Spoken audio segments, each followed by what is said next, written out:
کمزور ہڈی کوئی ہے تو وہ پسلی کی ہڈی ہے. اللہ نے عورت کو سب سے کمزور ہڈی سے پیدا کیا.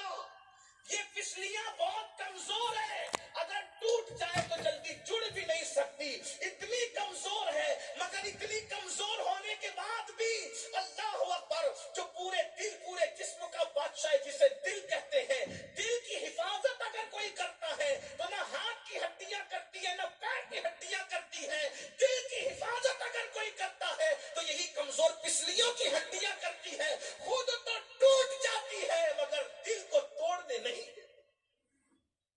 اسی طرح بیوی ہے, بیوی سارے دکھ جھیلتی ہے مگر شوہر پر آنچ نہیں آنے دیتی. قرآن نے کتنے خوبصورت لب و لہجے میں بیوی اور شوہر کا رشتہ بیان کیا. ہننا لباس لکم وانتم لباس لہن. شوہر بیوی کا لباس ہے اور بیوی شوہر کا لباس. لباس کسے کہتے ہیں؟ موسم کے ظلم سے اگر کوئی بچا رہا ہے تو لباس ہے. موسم کی تمازت سے کوئی بچا رہا ہے تو لباس ہے. کانٹوں سے اللہ اکبر اگر کوئی بچا رہا ہے تو لباس ہے. عیبوں کو کوئی چھپا رہا ہے تو لباس ہے. محفلوں میں مسجل کر کے جو بتا رہا ہے لباس ہے. عزت کی منزل کو جو پہنچا رہا ہے لباس ہے. ارے لباس ہی تو ہے. اگر پھٹا پرانا پہن کے جاؤ تو بڑی شادیوں سے بھگا دیے جاؤ, اور اگر قیمتی پہن کے جاؤ تو عزت کے ساتھ بٹھائے جاؤ. لباس جتنا اچھا ہوگا عزت اتنی بڑھے گی. اور آج کے ظاہری دور میں تو اور زیادہ ہے.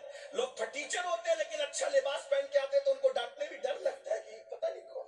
اسی لیے چور لوگ بھی اکثر قیمتی لباس میں آج پاکٹ مارنے کے لیے گھومتے تاکہ شک نہ ہو. تو لباس اچھا تلاش کرو کیونکہ بیوی لباس ہے شوہر کے لیے, اور شوہر لباس ہے بیوی کے لیے. لباس کا ایک بڑا کام ہوتا ہے چھپا لینا. چھپا, جو شوہر بیوی کے عیب نہ چھپا سکا وہ سچا شوہر نہیں ہے, اور جو بیوی شوہر کے عیب نہ چھپا سکی وہ سچی بیوی نہیں ہے. تو بہت بائیں پسلی سے, دل کے قریب کی پسلی سے.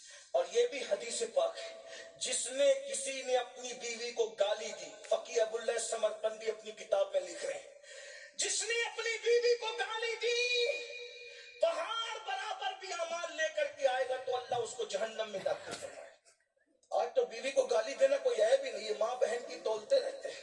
سرکار غریب نواز رضی اللہ تعالیٰ عنہ فرماتے ہیں, جو کسی مومن کو گالی دے مرتے وقت تو اس کی زبان پہ کلمہ نہیں آئے گا, میں اس بات سے ڈرتا ہوں. عام مومن کو گالی دو تو مرتے وقت کلمہ نہیں آئے, شریک حیات کو کوئی گالی دے وجہ علم نہیں. اللہ کے رسول نے جان کے دشمنوں کے لیے دعائے ضرر نہیں فرمائی. دعائے ضرر کا مطلب